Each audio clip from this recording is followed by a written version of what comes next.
जय हिंद दोस्तों। Lead academy YouTube channel पर आपका स्वागत करता हूं। आज हम लोग देखेंगे, अभी देखिएगा लूसेंट का जो बीपीएससी 71वीं का एग्जाम हुआ है, उसमें लूसेंट का जो है कितना परसेंट क्वेश्चन लगभग आया है।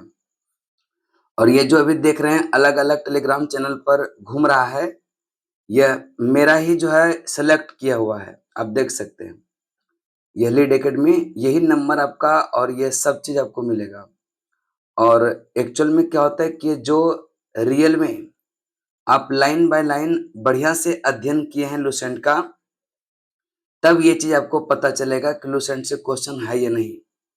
और हम अपने क्लास में लूसेंट का लाइन बाय लाइन रटवाते हैं, और जहां पर समझाने का होगा कॉन्सेप्ट भी देते हैं।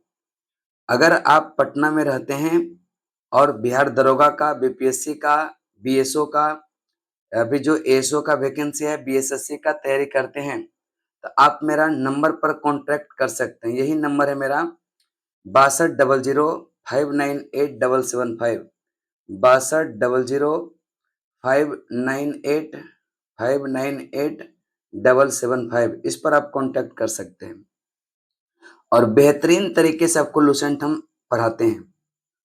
तो जो ज्वाइन करना चाहते हैं नंबर पर कांटेक्ट करके, नाथुन लैन किसान कोल्ड स्टोर के पास यह संस्थान है। और आइए हम डिस्कस करते हैं। देखिएगा टोटल अगर हम बीपीएससी की बात करेंगे तो टोटल 150 क्वेश्चन होता है। इसमें आपका 10 गो मैथ का भी होता, और इस बार लगभग यह 40, 45, 44 के आसपास जो है करंट अफेयर का क्वेश्चन पूछा था। और 44 से 10 हो गया कितना, 54, यानी कि लगभग 96 क्वेश्चन अब बचा जीके जीएस का। 96 में लगभग हम 83 क्वेश्चन सेलेक्ट किए हुए थे लूसेंट का, 83 क्वेश्चन। अब याद रखिएगा, कोई भी एग्जाम में जाएंगे ना तो डायरेक्ट क्वेश्चन किसी बुक से नहीं आता, लेकिन एक कथन यहाँ से दे दिया, अगला कथन वहां से दे दिया, इस टाइप का आपको प्रश्न मिलेगा। तो वो तब बनेगा आपसे जब आप उसका बारीकी से अध्ययन करेंगे तब। और लगेगा कि लूसेंट से क्वेश्चन नहीं है, लेकिन जो बारीकी से पढ़ा है लूसेंट को, याद रखिएगा इतना लूसेंट में जरूर है कि वो आपको पास करवा सकता है एग्जाम। जीके जीएस का हम कह सकते हैं, जीके जीएस जितना क्वेश्चन पूछा उसका 80%, 70 से 80% कहीं न कहीं लूसेंट से या तो डायरेक्ट था या इनडायरेक्ट था। तो और बाकी देखिएगा जब इसको हम पढ़ाते हैं तो जो एक्स्ट्रा फैक्ट होता है वो हम लूसेंट में उसी समय लिखवा देते हैं।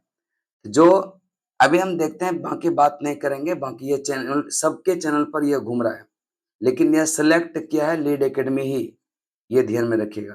ठीक है, तो देखिएगा सूची 1 को सूची 2 से मिलाने के लिए अनुसूची के बारे में पूछा था। तृतीय अनुसूची और चौथी अनुसूची, छठी अनुसूची, 7वीं अनुसूची, जो 3 सूचियों का इसमें गठन किया गया, ये तमाम चीज इसमें पूछा गया था।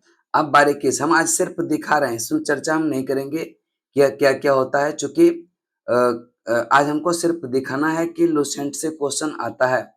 ये देखिएगा संप्रति सूची के बारे में पूछा था कि कौन सा विषय संप्रति सूची के अंतर्गत आता है, ये भी हो गया आपका। फिर आगे चलेंगे, फिर देखिएगा स्थगन, सदन स्थगन के बारे में पूछा गया था, यह स्थगन प्रस्ताव के बारे में, विघटन के बारे में पूछा गया था। फिर आप देखेंगे महान्यायवादी के क्या कर्तव्य होता, किसको सलाह देता, इसके बारे में प्रश्न पूछा गया था। और फिर जो है संविधान में प्रधानमंत्री के मंत्री परिषद के भी चर्चा किया गया था, और मंत्री परिषद की नियुक्ति राष्ट्रपति करते हैं जो प्रधानमंत्री की सलाह से करते हैं। तो इन तमाम चीजों को ध्यान रखिएगा। कोई भी किताब पूरा मार्केट में ढूंढ लीजिएगा, जितना लूसेंट अकेले कवर करवाएगा ना, किसी का नोट्स इतना कवर नहीं करवा पाएगा। आप 400 पेज का किसी का नोट्स पढ़ के देखिए, इतना क्वेश्चन आप लड़ा ही नहीं सकते हैं, चाहे वो कोई भी संस्थान हो। देखेंगे वित्त आयोग, वित्त आयोग से संबंधित भी क्वेश्चन पूछा गया था। अनुच्छेद 280 में इसका गठन होता है। वित्त आयोग के गठन का अधिकार राष्ट्रपति को दिया गया। वित्त आयोग में राष्ट्रपति द्वारा यह एक अध्यक्ष और 4 सदस्यों की नियुक्ति की बात भी करता। फिर आगे हम देखेंगे पंचायत की वित्तीय व्यवस्था का मूल्यांकन करने के लिए वित्त आयोग का गठन, यह प्राधिकार राज्य के गवर्नर को दिया जाता। ये सब क्वेश्चन पूछा गया था, सारा क्वेश्चन था। फिर हम पंचायती राज व्यवस्था का मूल उद्देश्य के बारे में भी पूछा गया था कि इसका मुख्य उद्देश्य क्या होता है, जन भागीदारी को सुनिश्चित करना और लोकतांत्रिक विकेंद्रीकरण को बढ़ावा देना। हाँ, भाषा अलग हो सकता है, ध्यान में रखिएगा, हम बार बार कह रहे हैं कि डायरेक्ट और इनडायरेक्ट रूप से क्वेश्चन पूछा गया था। फिर हम कहेंगे अगला देखिएगा, निंदा प्रस्ताव के बारे में भी पूछा गया था। निंदा प्रस्ताव मंत्री परिषद अथवा किसी एक मंत्री के विरुद्ध उसकी विफलता पर खेद और रोष व्यक्त करने के लिए किया जाता है। निंदा प्रस्ताव में निंदा कारणों के उल्लेख, ठीक है, निंदा कारणों के उल्लेख। अब देखेंगे फिर मौलिक अधिकार में सुरक्षा, मौलिक अधिकार की जो रक्षा होता है वह कौन करता है, तो हाई कोर्ट और सुप्रीम कोर्ट दोनों करता है, ये भी प्रश्न पूछा गया था आपका। और फिर देखेंगे यंग इंडिया, यंग इंडिया का पूछा था, किसका जो है लेखक कौन था, तो महात्मा गांधी। देखिए बता देते हैं कि अगर लुसेंट आपको रियल में अच्छे तरीके से बेहतरीन तरीके से याद करना हो तो आप मेरा लीड एकेडमी संस्थान को ज्वाइन कीजिए। और यहाँ पर डेली याद रखिएगा हर एक बैच में क्यूज भी चलता है। हम थोड़ा सा बैच के बारे में चर्चा कर देना चाहते हैं।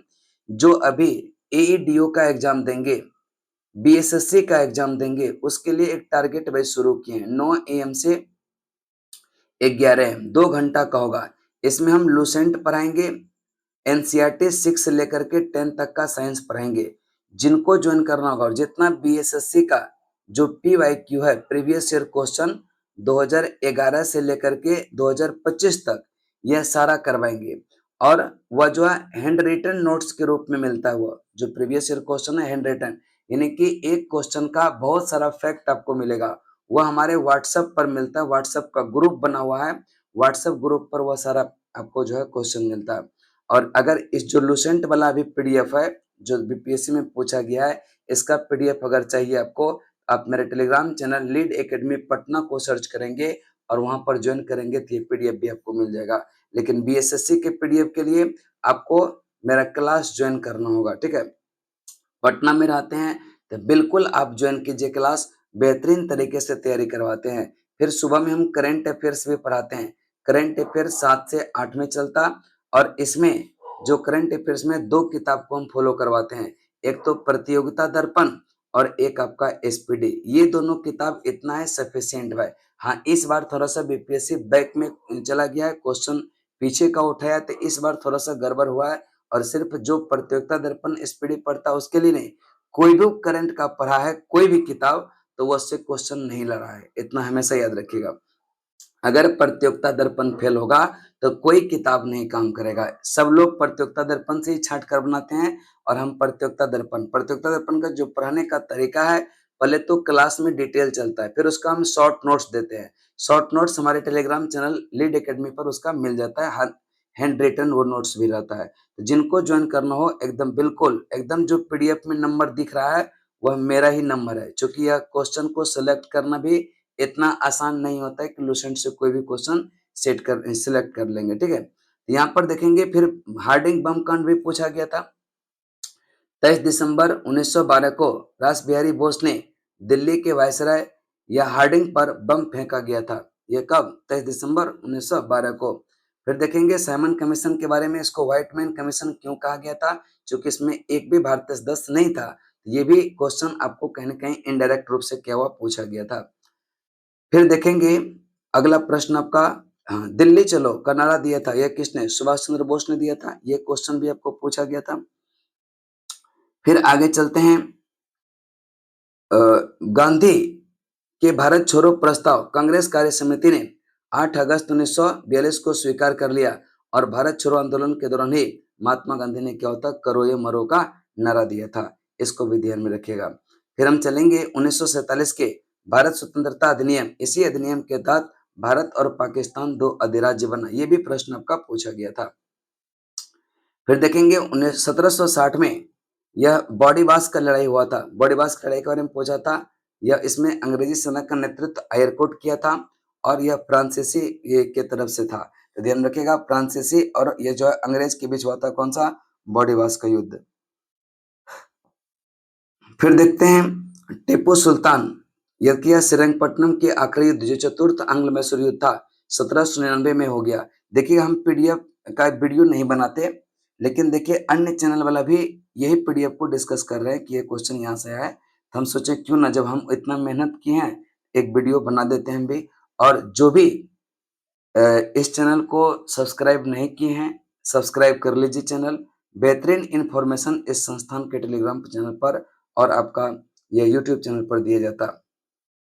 प्रथम यह देखिएगा सालवाई संधि, यह मिलन क्रम को सहने के लिए था। तो सालवाई की संधि कब हुआ था? 1782 में हुआ था। इसके बाद आगे चलते हैं, देखिएगा चंपारण सत्याग्रह के दौरान कौन कौन व्यक्ति इससे जुड़े हुए थे? महात्मा गांधी के साथ थे राजेंद्र प्रसाद, ब्रज किशोर प्रसाद, महादेव देसाई, जेबी कृपलानी, नरहरि पारिक, मजरूल हक और एनजी रंगा। देखिएगा लोग कहेंगे कि लुसेंट से क्वेश्चन नहीं आता, किसी का बात मत मानिए, चुपचाप अगर नौकरी लेना है तो आप लुसेंट और घटना चक्र, ये दो किताब, देखिए घटना चक्र भी हम पढ़ाते हैं, लेकिन अभी सिर्फ सेलेक्ट किए सिर्फ और सिर्फ एक किताब लुसेंट से, जिसमें हम 83 प्लस क्वेश्चन आपको दिखाने वाले हैं। अखिल भारतीय किसान सभा का जो है सम्मेलन अप्रैल 1936 में लखनऊ में हुआ था, और इससे जुड़े हुए व्यक्ति जो इसके अध्यक्ष थे ये स्वामी सजानंद सरस्वती, महासचिव थे एनजी रंगा। इसको हुंकार नामक पत्रिका हुआ किसने? सजानंद सरस्वती ने। फिर चलेंगे बिहार के प्रांतीय किसान सभा का जो यह अध्यक्ष थे वह कौन? सहजानंद सरस्वती थे। आगे चलते हैं, देखेंगे अपस्फोटन, ये साइंस का क्वेश्चन था। जो अपस्फोटन यानी कि नॉकिंग को रोकने के लिए जो इसमें मिलाते हैं टेट्रा एथिलेट, एकदम क्वेश्चन पूछा गया था ये सब। फिर देखेंगे poly B hydroxy butyrate beta hydroxy butyrate PHBB 3 या हाइड्रोक्सी, ये सब क्वेश्चन डायरेक्ट था, इसमें कहीं कोई चिंता की बात था ही नहीं, डायरेक्ट क्वेश्चन आपका साइंस का भी देखने को मिल रहा है। हाँ, सारा क्वेश्चन नहीं था साइंस का, कुछ क्वेश्चन नया भी था, इसको भी ध्यान रखिएगा। कोशिका झिल्ली लिपिड की बनी होती है, पूछा गया था, जो कोशिका झिल्ली वो किसकी बनी होती है? लिपिड और प्रोटीन की बनी होती है। देखिएगा ये लिपिड घटक फॉस्फोग्लिसराइड के बने होते हैं। बाद में जैव रासायनिक अनुसंधान में यह स्पष्ट किया गया, कोशिका झिल्ली में प्रोटीन कार्बोहाइड्रेट भी पाया जाता है। फिर आपका देखेंगे अंतःस्रावी ग्रंथि, अंतःस्रावी यहाँ पर कहता है कि जो हार्मोन है यह इसका स्रावन कहाँ से होता है? अंतःस्रावी ग्रंथि से। ये सब क्वेश्चन आपको डायरेक्ट देखने को मिलता है।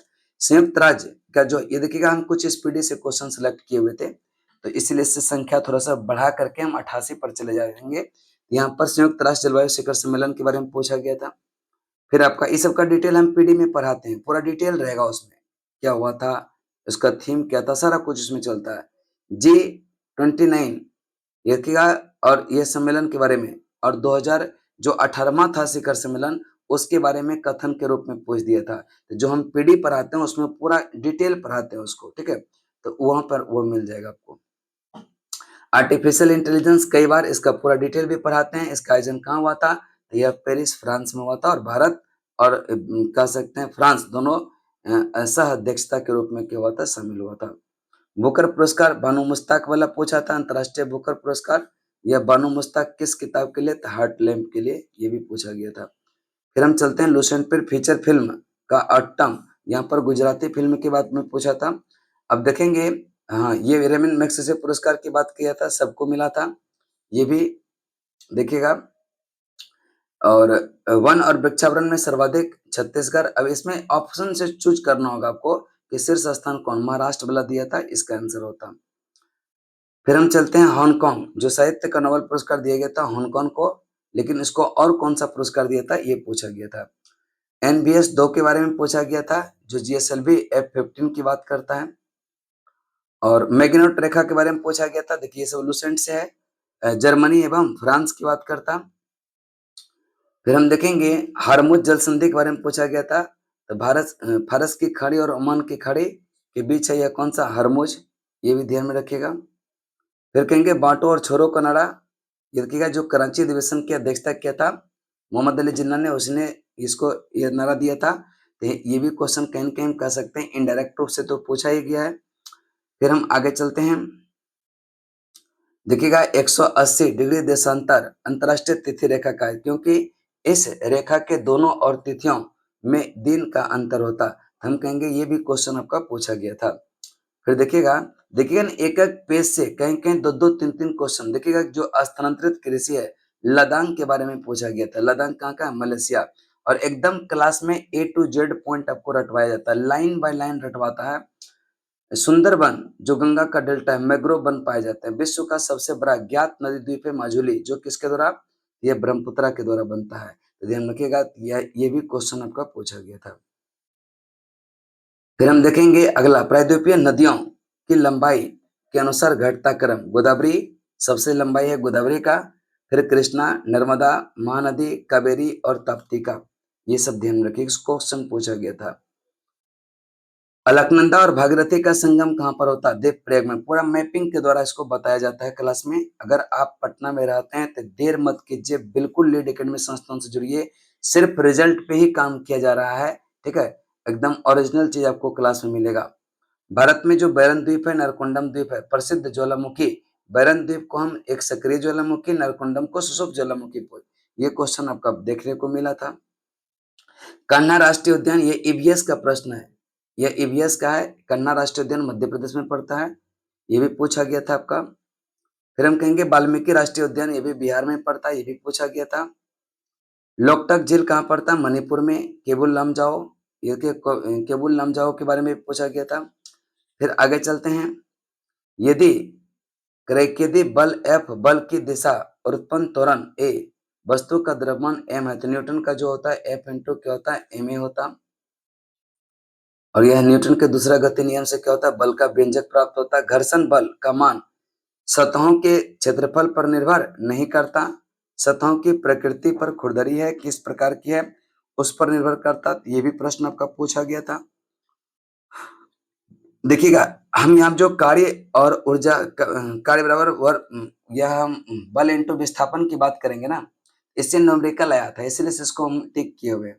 जो हल बल आता है, हल बल बला, उसमें बल दिया हुआ है इतना न्यूटन है, विस्थापन दिया था कितना मीटर है, तो दोनों मिला करके इसी कारण से इसको हम इंडिकेट किए थे। हम बोले थे डायरेक्ट और इनडायरेक्ट रूप से। ऊर्जा संरक्षण का नियम ये पूछा गया था। ऊर्जा को न तो सृजन किया जा सकता और ही न नष्ट किया सकता, केवल एक रूप से दूसरे रूप में परिवर्तित किया सकता है। बाकी आप देख सकते हैं इसको। फिर हम देखेंगे यह कार्य शक्ति बराबर क्या होता है? कार्य बटा समय। और यह जूल प्रति सेकंड, और इसको 1 वाट में 10⁻7 अर्ग यह प्रति सेकंड भी होता। फिर हम देखेंगे साधित्र में विद्युत धारा उत्पन्न होता, यह H इक्वल टू क्या होता है? आई स्क्वायर आर टी होता। H इक्वल टू क्या होता है? आई स्क्वायर आर टी। फिर हम कहेंगे जूल तापन, यह एक सामान्य उपभोग विद्युत परिपथ में उपभोग वाला जो है फ्यूज होता। विद्युत फ्यूज के बारे में पूछा गया था। विद्युत फ्यूज का प्रयोग परिपथ में लगे उपकरण के लिए किया जाता, ये देख सकते हैं आप। बाकी फिर देखेंगे लघु परिपथन, जो शॉर्ट सर्किट होता उसमें परिपथ में विद्युत धारा अत्यधिक क्या होता? बढ़ जाता। ये भी क्वेश्चन पूछा गया था। फिर संयुक्त सूक्ष्मदर्शी के बारे में, खगोलीय दूरबीन के बारे में। फिर देखेंगे खगोलीय दूरबीन के बारे में, पार्थिव दूरदर्शी, गैलीलियो दूरदर्शी, ये सब के बारे में पूछा गया था। फिर सिंधु नदी में लद्दाख के लेह से होकर बहती है। भारत में बाकी जो सिंधु नदी जल समझौता हुआ था, इसमें कौन सा कहता है कि भारत का अंग नहीं था? उसमें झेलम था ऑप्शन, और वही आपका क्या होता? सही उत्तर होता, क्योंकि वह पाकिस्तान का 80% वह उपयोग करेगा उसका। राष्ट्रीय जलमार्ग की लंबाई के आधार पर, राष्ट्रीय राजमार्ग की लंबाई के आधार पर प्रथम 5, यानी प्रथम स्थान पर महाराष्ट्र, दूसरा पर उत्तर प्रदेश, तीसरा पर राजस्थान, चौथा पर मध्य प्रदेश और पांचवा पर आंध्र प्रदेश। ये क्वेश्चन भी आपका पूछा गया था। वन विलुप्त, ये देखिएगा यहाँ पर संकटाग्रस्त, वन विलुप्त, संकटाग्रस्त, ये सब देखिएगा, थोड़ा सा ध्यान से पढ़िएगा। ये सब ईवीएस का क्वेश्चन है और यहाँ से भी प्रश्न देखने को मिलता है। खरीफ फसल के बारे में पूछा गया था, कौन सा खरीफ फसल है? देख सकते हैं धान, गन्ना, तिलहन, ज्वार, बाजरा, मक्का, अरहर, कपास, मूंगफली, मड़वा, तिल, ये सब आपका जो है मिलता है। फिर हम कहेंगे आम का कौन सा भाग खाने योग्य होता है? मध्य फल वित्ती, ये भी प्रश्न आपका पूछा गया था। फिर जाइलम का क्या काम होता है? ये भी क्वेश्चन आपका पूछा गया था। और फिर देखेंगे एक दिवस पूछा गया था, विश्व ओजोन दिवस 16 सितंबर को मनाया जाता। इसके बाद स्त्रियां शिक्षा ग्रहण करती, लोपामुद्रा, घोषा, सिकता, विश्वास, यह गर्गी अगवलक वाद विवाद की चुनौती की बात करता है, ये भी क्वेश्चन यहाँ से पूछा गया था। सबसे अधिक कार्यकाल पूछ रहा था किसका है, तो ये देखिएगा यह लोदी वंश का संस्थापक बलोल लोदी, बलोल लोदी का पुत्र निजाम खां, यानी कि इस बार जो पुत्र से भी क्वेश्चन आपको देखने को बहुत सारा मिला था सूचीवन को। अब यहाँ पर पूछा था कि कौन सा बौद्ध संगति पटना में नहीं हुआ था, जो चतुर्थ हुआ था कुंडलवन जम्मू कश्मीर में हुआ था, पटना में नहीं हुआ था, यानी कि बिहार में नहीं हुआ था। फिर हम कहेंगे जहांगीर के बड़े पुत्र खुसरो, यहाँ पर देखिएगा पिता के नाम पुत्र के नाम से मिलान करने के लिए भी दे दिया था, तो इसको भी ध्यान में। अकबर का उत्तराधिकारी सलीम, ये सब जो था आपका लूसेंट से ही क्वेश्चन है। फिर देखेंगे इसने काबुल कंधार, यह सब का पुत्र का नाम दिया है। फिर हम आगे देखते हैं अशोक के शिलालेख, जो 5वां शिलालेख धम्म महामात्रों की नियुक्ति की जानकारी देता है, इससे क्वेश्चन डायरेक्ट पूछा गया था। फिर आगे चलते हैं सर्वाधिक विस्तार राजेंद्र के शासनकाल में चोल साम्राज्य का विस्तार, और इसका कोट चोलपुरम के निकट चोलगंगम नामक तालाब में विशाल निर्माण किया था, ये क्वेश्चन भी आपका पूछा गया था। फिर कामरूप वंश की बात करेंगे, इसके बारे में भी यह क्वेश्चन पूछा गया था, प्रागज्योतिष इसकी राजधानी है। हर्ष के समय में प्रति वर्ष जो 5वां वर्ष जो है समारोह आयोजित किया था, इसको कहते हैं महामोक्ष परिषद, और छठे वर्ष वंशंग खुद जो है इसमें सम्मिलित हुए थे, ये क्वेश्चन भी आपका था। फिर देखेंगे स्थापत्य कला के क्षेत्र में अकबर की प्रमुख कृति आगरा का किला का निर्माण, ये लाल किला का निर्माण किसने किया था, अकबर ने किया था, ये सब पूछा गया था प्रश्न। अजमेर का 2.5 दिन का झोपड़ा नमक मस्जिद ऐबक ने करवाया था, ये सब क्वेश्चन आपको देखने को मिल जाएगा। जहांगीर के सबसे बड़े पुत्र खुसरो 1606 में अपने पिता के खिलाफ विद्रोह कर दिया था।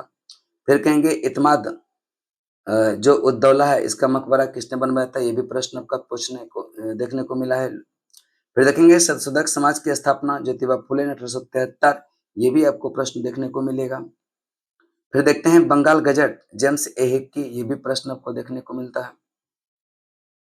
फिर इसके बाद देखिएगा जस्टिस टी एम नायर, ये भी क्वेश्चन आपको डायरेक्ट देखने को मिलता है। तो इतना कुछ है लूसेंट में कि इसको बारीकी से अगर पढ़ेंगे तो आपका रिजल्ट नहीं रुकेगा। 1939 का त्रिपुरी अधिवेशन सुभाष चंद्र बोस की अध्यक्षता में संपन्न हुआ था।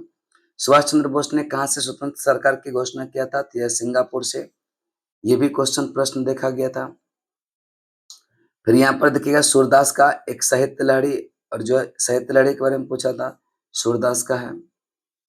फिर देखिएगा आगे गर्भ निरोधक गोलियां के बारे में भी पूछा था। फिर आगे चलते हैं कर्मनाशा नदी कहाँ से निकलती है, ये देखिएगा यह कैमूर की पहाड़ी से निकलती है बिहार में।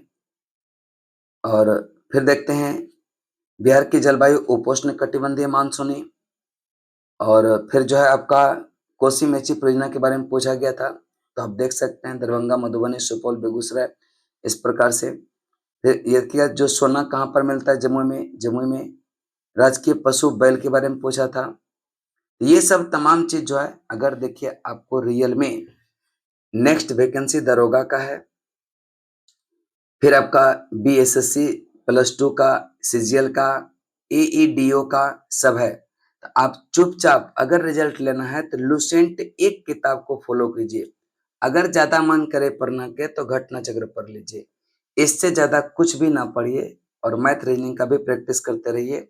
रिजल्ट 100% हाथ में है, और इसका सिलेक्शन सब लोगों से नहीं हो पाएगा। लूसेंट जो बारीकी से पढ़ते पढ़ाते हैं उन्हीं वही लोग ये सिलेक्शन कर सकते हैं, अन्यथा नहीं कर पाएगा। जहां भी आप पीडीएफ देखेंगे घूम रहा है वह लीड एकेडमी का ही लोगो लगा है। कई कई संस्थान देखें, कोई यूपीएससी का पढ़ाते हैं, आईएएस आईपीएस का पढ़ाते हैं, और वह लोग भी पीडीएफ से जो है वाटरमार्क हटा करके चैनल पर डाल दिए, ठीक है। तो कोई बात नहीं है, ठीक है, लेकिन ये काम सिर्फ और सिर्फ हम खुद किए हैं। इस कारण से अगर आप ईमानदारी सोल्यूशन पढ़ना चाहते हैं, आप मेरे साथ ज्वाइन कीजिए, और इस नंबर पर 6200598777 पर कॉल कीजिए, और आइए मिलते हैं क्लास में। तब तक के लिए जय हिंद, जय भारत।